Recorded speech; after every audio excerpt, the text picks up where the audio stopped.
19-win seasons, a mainstay on those Big Red Machine ball clubs, right-handed pitcher Jack Dillingham.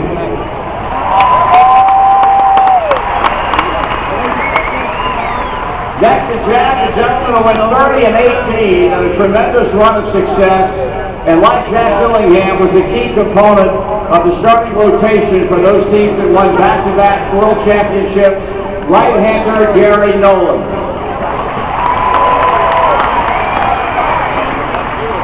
This guy played just a little bit of shortstop. Spent his entire 19-year career in a red uniform. Won gold glove after gold glove after gold glove. Should be in the Hall of Fame. Davey Concepcion. Should be in the Hall of Fame.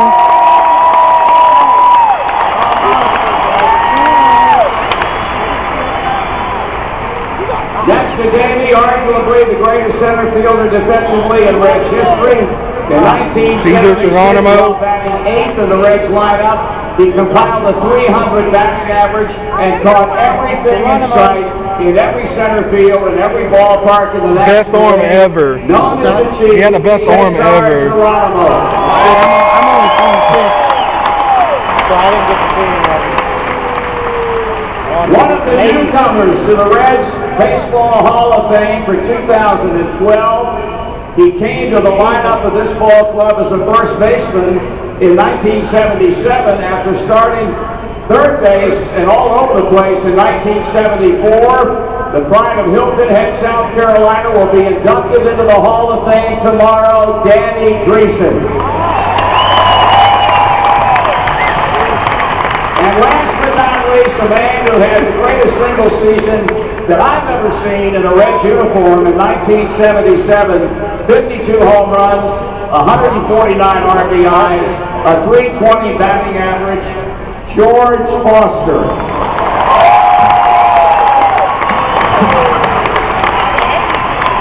And let's start with you. Maybe that introduction was not quite as lengthy as it should be. You were an MVP winner. You were an All-Star Game MVP. You really did a little bit of everything. You came to the Reds organization in one of the great trades in the history of this club when they traded the much-celebrated Frank Duffy to the San Francisco Giants to acquire you. Did you have any idea things would turn to you the way they did when you came to Cincinnati? At the time I did, but I learned to be prepared for whatever opportunity that's presented. And coming to the Reds, it was great because we had guys, established players, and getting a chance to play in the lineup with Pete Rose, Johnny Bench, and when they acquired Joe Morgan, that really helped set the table. And having guys like Greason, Griffey, Geronimo, Concepcion, it gave us more, incentive to get into that starting lineup. What stands out to you most? Dumbest move the Reds ever make it with Toss Hamilton. Being consistent. That makes me sick every time I see Toss Hamilton have like one. RBIs and he didn't stop at third base. Could you imagine a lineup of him and Votto both? Jesus Christ. He gets 50 home runs. I know. I know Willie Mays has achieved that record, but being able to go out there and be consistent, the only drawback that we didn't win as a team, but personally I had a good year.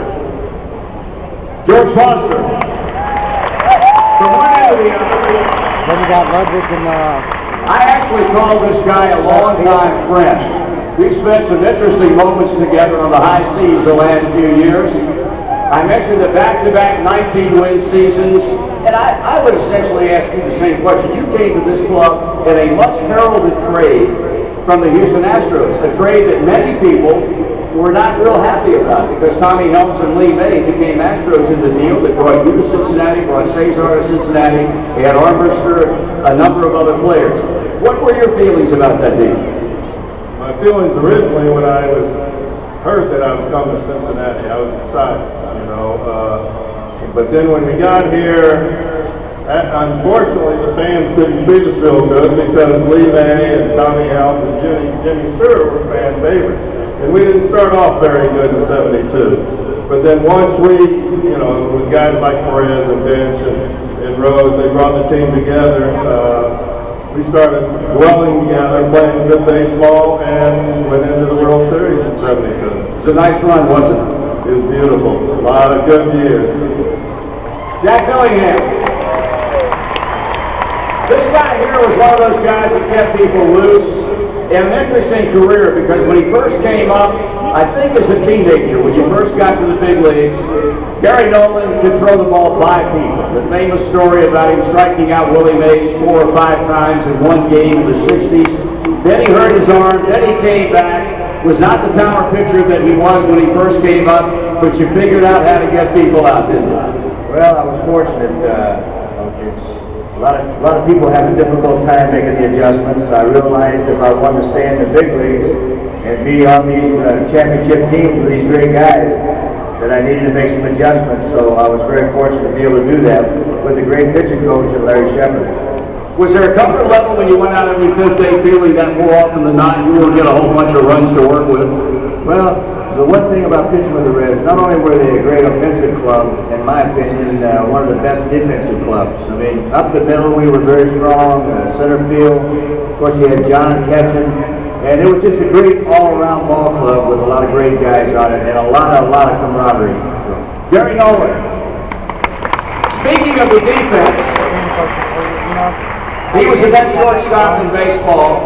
He perfected the one-bounce throw on the AstroTurf. As I mentioned, his entire career spent in the red uniform. You can't ever realistically expect to play 19 years in the big leagues and end it with the same team that you started. Well, I was lucky to stay here my whole career. I really became a free agent in 1982, and the Cincinnati Reds wanted to sign me. And I decided, I've been playing for the Reds for a year. Why I should go someplace else?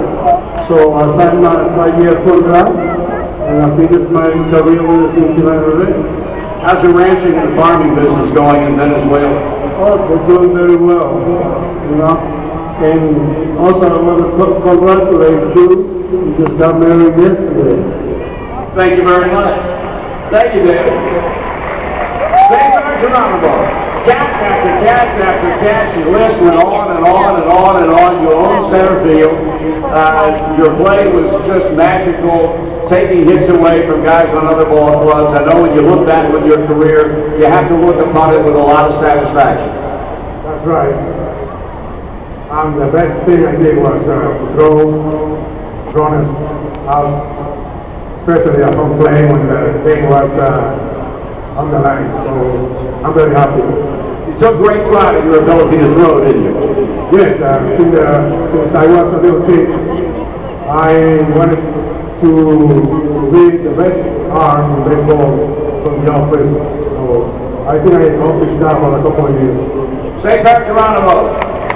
Last but not least, Danny, it's good to see you, young man. Nice to be back in Cincinnati. I'd be interested to know, and I know this intimate group of folks here would be interested to know, what went through your mind when you were contacted and told that you were going to be inducted into the Reds Baseball Hall of Fame? Well, quite naturally, I was excited, and my kids heard about it, and they were more excited than I was, and I was a little bit nervous. I didn't know what to expect. So you came in, if memory serves me right, in 1977. The club decided that it was your time to play first base. They gave Tony the choice of staying here, knowing that you were going to be the guy, or being traded somewhere else. He opted for that. They traded to Montreal. You assumed that position under a lot of pressure. Well, yes, it was a little bit difficult at first, at the start of the season, because during the end of spring training, I tore a groin in myself, and I got off that slow start, and I could hear some bruises. But after the groin healed, everything came back together, and I had a decent year. Now, looking toward the gala coming up on Sunday night, the two guys who will be there, one, a man of few words, Dan Dreesen, as opposed to a man that you can't shut up, in Sean Casey. This is going to be an interesting deal on Sunday night. I'm sure it will be. And I might have to will some of my time to him because it seems like he's got a lot to say. But like I said, I'm very quiet. I I've been hanging around doing for him. No, you're very quiet. You've been hanging around him? Are you kidding me? Well, the old doing for him. Of course, you get more loquacious with age. I know, man. I just read dictionary for him, find out new words every day. But like I said, I'm still upset with Dave except John. You know, I would have scored. I had 150 RBI, but he stopped at third base and talked to Alex. So he owes me $1 million right now. Well, that's a shame, isn't it? Some of my favorite people: Jack Dillingham, Gary Nolan, David Concepcion, St. George Geronimo, Danny Greason, and George Foster. Give it up for them. Thank you.